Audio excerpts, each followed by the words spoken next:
Alrighty, yo, what is going on, everybody? It's your boy, Mr. DDG94 here, back with another reaction video. Today, we finna react to. It was truly SmackDown versus Raw 2005. They're talking about the infamous Survivor Series, Team SmackDown versus Team Raw. This was arguably the best one, hands down. Every other iteration they did couldn't hold a candle to this one. 2016 is probably the closest, but this one right here, bruh. Big Show and Kane putting Batista through the car, yo. And then of all people to win it for SmackDown, it was fucking Randy Orton, but that was only because they was setting up Undertaker returning. That's crazy, bruh. Hey man, Vince was on that shit, but Vince was knocking it out the park, bruh. You know, when it comes to a brand split, I think we can all agree that in the modern day, WWE has really lost the plot. It just doesn't hit like it used to back during the Ruthless Aggression era. And that's because back then we had really cool storylines that would play into it. And that's what I want to talk about today. Today we're going to go back to 2005 and talk about when SmackDown invaded Raw. This storyline was dope, and it was literally SmackDown versus Raw, as you guys will see. So yeah, let's dive right into it. Just like the Monday Night Wars, player, you're gonna lose this one too. It all started at Raw Homecoming, which took place on October 3rd, 2005. Now, this was almost like a special edition of Raw, with it not only running an hour longer than usual, but also featuring the SmackDown roster. This was the Red Brand's big return to the USA Network, and they wanted it to be big, so as an exception, multiple SmackDown superstars were advertised for the event. This was supposed to be a friendly collaboration between both shows. However, this was completely thrown out the window once Randy Orton showed up. As far as why I'm out here, I'm Randy Orton. I can do and get away with whatever I want. Randy would interrupt Raw's opening segment and kick the night off by attacking Roddy Piper and Mick Foley, and this would cause some serious friction between the Raw and SmackDown general managers, with Eric Bischoff confronting Teddy Long backstage after the segment. What, you trying to steal my thunder with your SmackDown superstars? Is that what this is all about? You need to get that bass out your voice. Who else you have waiting out there, huh? Who else is out there waiting to ruin my debut on the USA Network, my homecoming, huh? Turns out, Vince McMahon requested some SmackDown representation for Raw Homecoming, so a six-man tag match featuring various SmackDown superstars would be announced. This, of course, only pissed Eric Bischoff off even more, so guess what he did? He canceled the match. Well, this is where it became personal, as a few segments later, Teddy Long sends out the SmackDown roster to invade Raw. Now, you embarrassed us and you made us look like food. Well, what that tells me is maybe you want to do it gangsta style. Now, I got some SmackDown superstars back here ready to get the shine off. Of course, the Raw roster eventually comes running out, and the show ends with a massive brawl between both brands. It was quite literally SmackDown versus Raw, not the video game, but like literally both brands just attacking each other. And this would slowly escalate over the next 2-ish months, eventually culminating at Survivor Series 2005, and a 5 versus 5 match between SmackDown and Raw. Now, I personally feel like this match kind of overshadows the actual storyline though, and as you'll see, the build-up to it was actually really cool. A few days later, SmackDown would continue to take shots at Raw, with Teddy Long claiming that SmackDown had embarrassed the Red Brand. Everybody saw SmackDown embarrass Raw this past Monday at the homecoming. He even challenged Eric Bischoff and the Raw roster to retaliate, so at this point it was Raw's move. But Eric Bischoff had bigger fish to fry. At this time, Raw and SmackDown both had their own exclusive pay-per-views, and Raw's next one was right around the corner, with Taboo Tuesday weeks away. But also, Vince McMahon wasn't very happy about Eric canceling that SmackDown match on Raw Homecoming, so Bischoff would have his hands full the following week on Raw. However, it was clear that last week's scuffle had impacted the roster a little bit. For example, when SmackDown first attacked Raw, a majority of the Raw roster came together to help, well, except for Edge. And this small detail would be addressed by the rest of Raw's main event division the following week on Raw. Why should the McMahon listen to you? You didn't even have the guts to come down last week and help us fight SmackDown. During that same segment, Edge would also take some shots at SmackDown superstar JBL, something that would come back to bite him in the ass the following week of Raw, where JBL distracted him, causing him to lose his match. Now we gotta worry about SmackDown rearing its ugly head again? Exactly. It cost me a shot. JBL cost me a shot at the WWE title. So what exactly are we gonna do about this? Considering that SmackDown had already invaded Raw once, it was time for Raw to get some payback. Well, a few days later on SmackDown, we'd get exactly that. But there was also another really good segment where JBL talked about the SmackDown roster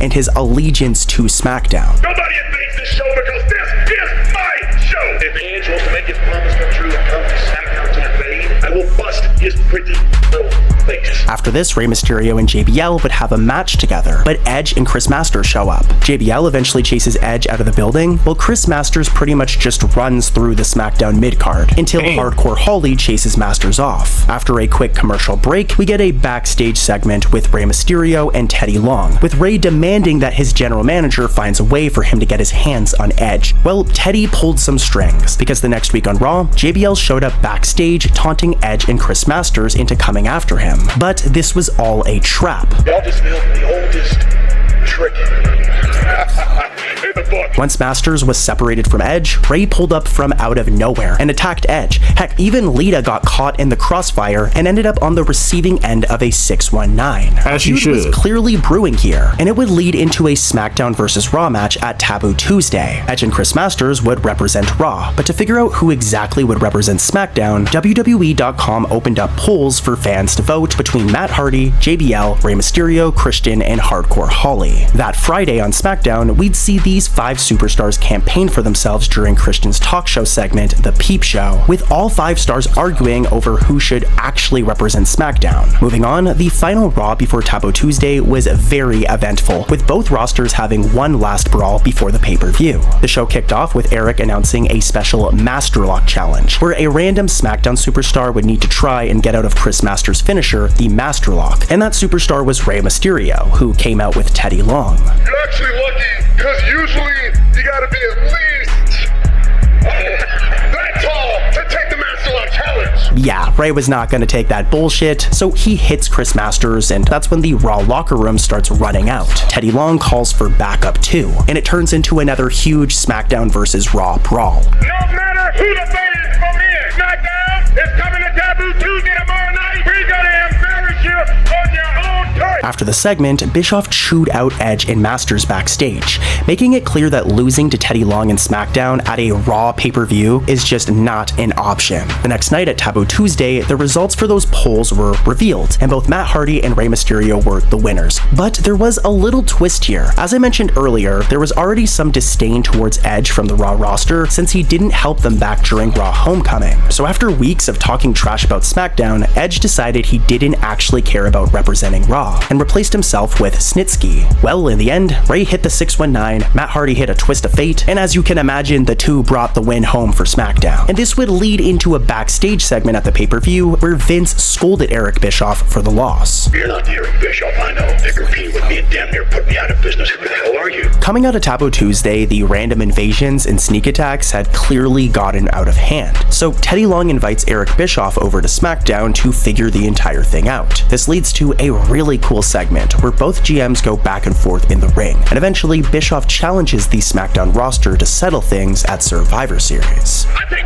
5 of my best Raw superstars, put them in the ring against 5 of your best SmackDown superstars. Teddy Long, of course, accepts, but Eric doesn't stop there. He begins to go in on SmackDown, shit-talking Teddy Long's leadership and the SmackDown roster, while also calling it the B Show. You're on a second-rate show because you have second-rate talent and you have second-rate leadership. Yeah, it's personal now. Not only are the rosters going to war, but the general managers are too, as it's announced that Raw's Eric Bischoff will face SmackDown's Teddy Long in a bonus match at Survivor Series. A few days later on Raw, Bischoff starts to prepare for war. He opens the show by bringing out the entire Raw roster and begins assembling Team Raw. Who's going to make up the 5-man Raw team? The Raw Team Captain, the Heartbreak Kid, John Michael.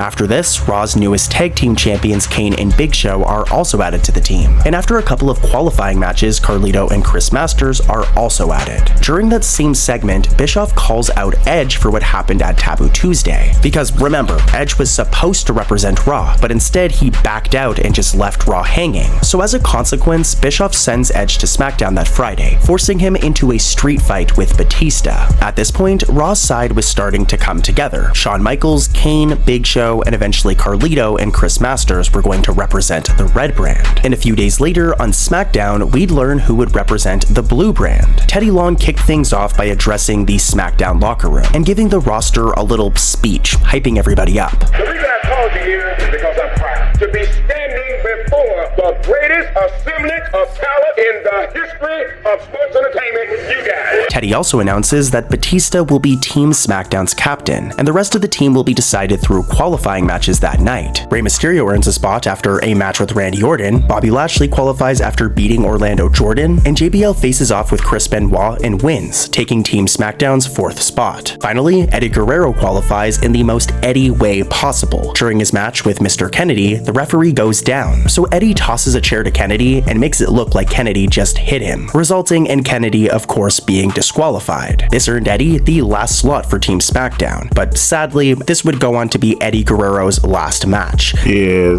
that's the sad part too. Yeah, RP Eddie, man. RP to the goal, man. RP Eddie, man. Bittersweet, bruh. Bum, bum, bum, bum, bum, bum, bum, bum, bum. RP Eddie, man.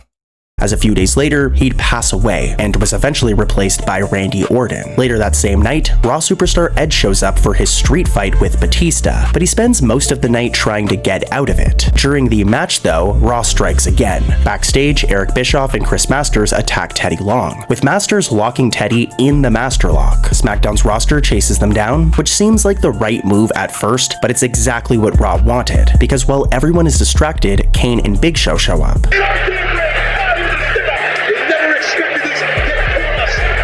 Batista tries to fight them off, but it's too much. Even when SmackDown superstars start running down to help, Kane and Big Show just run through everybody, and the show ends with Raw standing tall. Now, due to Eddie Guerrero's passing, the following editions of Raw and SmackDown were used as tributes to Eddie Guerrero's career, with things picking back up again on the November 21st edition of Raw. Eric Bischoff opens the show with Shawn Michaels, Kane, Big Show, and the rest of Team Raw all in the ring, and our boy is feeling himself again. He starts bragging about how Raw is the superior brand, and how SmackDown probably doesn't even have the guts to show up. But out of nowhere though, Todd Grisham cuts in from outside of the building, and Team SmackDown is in the parking lot looking absolutely badass, especially Batista. Like, look at how cool some of these shots are. You all guys got no guts. You'll bring your sorry asses out here to the parking lot.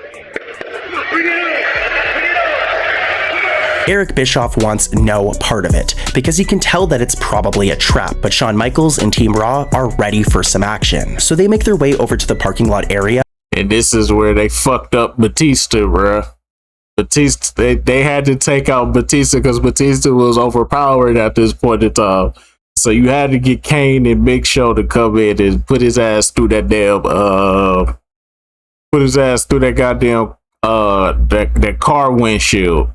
And this leads into one of the best segments out of this entire feud. We get a whole ass parking lot brawl between both brands, and shit gets chaotic. Batista sends Big Show flying into a car window, Shawn Michaels gets thrown around by JBL, and it looks like SmackDown might actually walk out on top, but Rob eventually turns it around when Kane and Big Show team up on Batista and double slam him through a car windshield. This would give Batista a storyline injury, and because of this, later in the show, JBL storms into the ring during a random Raw match, lays out both guys, and calls out Chris Masters. He tells us that Batista is on his way to the hospital thanks to Kane and Big Show, and that because of this, he's looking for a fight. Well, Bischoff comes out, and out of spite, he refuses to give JBL Masters. However, he instead books JBL against the captain of Team Raw, Shawn Michaels, in a lumberjack match, with Raw and SmackDown superstars surrounding the ring. By the end, this match turns into a huge brawl, with Raw getting the upper hand, until Batista comes back out of nowhere nowhere to save the day. And our boy comes prepared,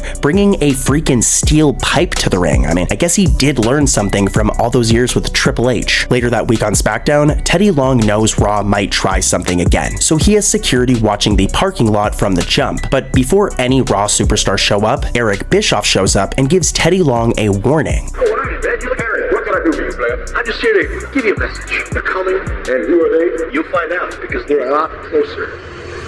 He wasn't lying, as both Carlito and Chris Masters show up in the crowd. Turns out, they bought themselves some tickets to sit ringside and watch the show, and they actually just chill there for a majority of the night, sitting through multiple matches, until JBL and Rey Mysterio come out for their scheduled tag team match. See, Carlito and Masters are only there as a distraction, and once JBL lets his guard down, Shawn Michaels sneaks in and lays him out with a beautiful super kick. Carlito and Masters then hop into the ring and jump Rey, while also fending off multiple SmackDown guys. Later that night, Teddy learns that the security guards he placed in the parking lot have been beaten down, a clear sign that Raw's attack is not over. Well, moments later, SmackDown is invaded yet again, giving us yet another massive brawl between both shows. Orton starts just destroying guys with RKOs, Shawn Michaels super kicks Orton, Rey hits Shawn with a 619, and Batista starts cleaning house with spine busters. But eventually Big Show and Kane start going after Batista again, and the show ends with them double chokeslamming Batista straight through the announcement table. It's just, I was like, no, Batista, no, no, not Batista, no.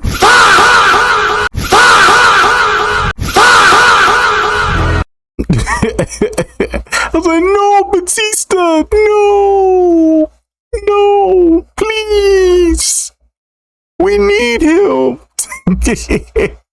Bruh, they was beating Batista ass, bruh. I was like, no. Well, a few days later, on November 27th, 2005, we finally arrive at Survivor Series, and it's time for Teddy Long versus Eric Bischoff. Now look, I'm not gonna act like this was some crazy, like, that match was terrible match or something. It was mostly just there to pay off the Teddy and Bischoff side of the feud, but it was somewhat entertaining. Bischoff comes out in martial arts gear, confident that he's about to embarrass Teddy, but honestly, Teddy just taunts on his ass for a majority of the match, eventually picking up the win after the Boogeyman interferes and lays out Bischoff. Finally though, it's time for the 5v5 match, and we get some really cool shots of both Team Raw and Team SmackDown making their way over to the ring, while the Raw and SmackDown locker rooms cheer them on. Randy and Shawn kick things off until Lashley gets tagged in, and the dude puts Shawn Michaels to work, but he ends up being the first one eliminated after Kane catches him with a chokeslam, and Shawn Michaels gets the pin. Shawn tags in Kane, but after a 619 from Rey and a spinebuster from Batista, Kane is gonzo. He's eliminated. Well, Big Show is not very happy about his tag team partner being eliminated, so Kane sticks around and they both hit Batista with a double choke slam, thus leading to Batista being eliminated. At this point, Team SmackDown is already down 2 people, so they throw everything they've got at Big Show. JBL hits a clothesline from hell, Rey hits another 619, Orton hits a beautiful RKO, and Rey finishes Big Show off with a springboard attack. After this, Team SmackDown makes easy work of Carlito and Chris Masters, with JBL eliminating Carlito with another clothesline from hell, and Rey eliminating Chris Masters with another springboard move. So now it's just Shawn Michaels left against Rey, JBL, and Randy Orton. But I mean, come on,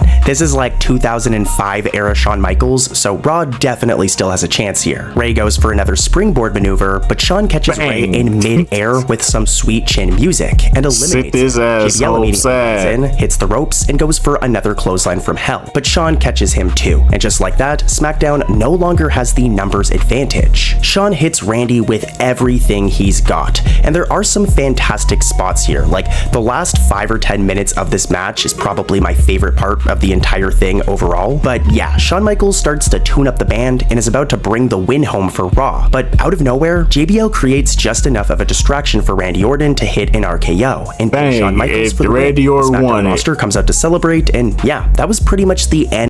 And it was a good show too, but then the next thing you know, all you hear is that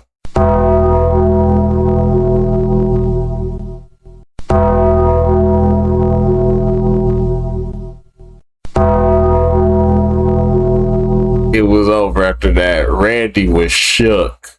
of this brand supremacy storyline. Eric Bischoff would eventually be fired as Raw GM the following month and would be replaced by Vince McMahon as the temporary GM of Raw. And honestly, this was kind of the end of an era. But like I said during the intro of this video, I think that this storyline was a really good example of how good a brand split can be. I mean, let's be real, in the modern day, the brand split is really bad. It's not the same that it used to be. You know? It's non-existent, bro. Let's just keep it real.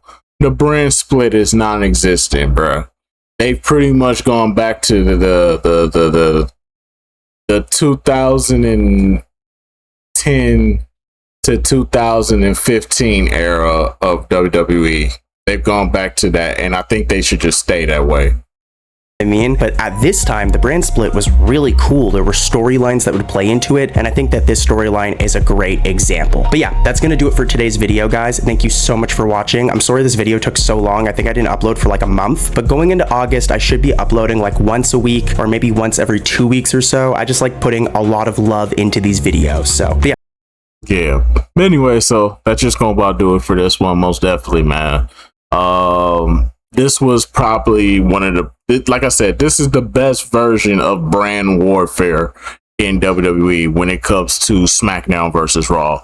The only other time it was good was the 2016 Survivor Series tag team, or I don't know if it was 2016 or 2017. It was one of them years, but that was probably the only second best good one. But this is by far the best one, hands down. Great storytelling, great action, and an amazing payoff. An amazing payoff, for sure. Especially with the Undertaker return. Especially with the Undertaker returning at the end to get Randy back, Greg. Yeah, that's what's up. Yeah. Good. Hey, man, Vince was on that shit back in 2005, but he sure wasn't missing, though. That's for damn sure. But anyway, so I'm gonna see y'all in the next video. Till then, this is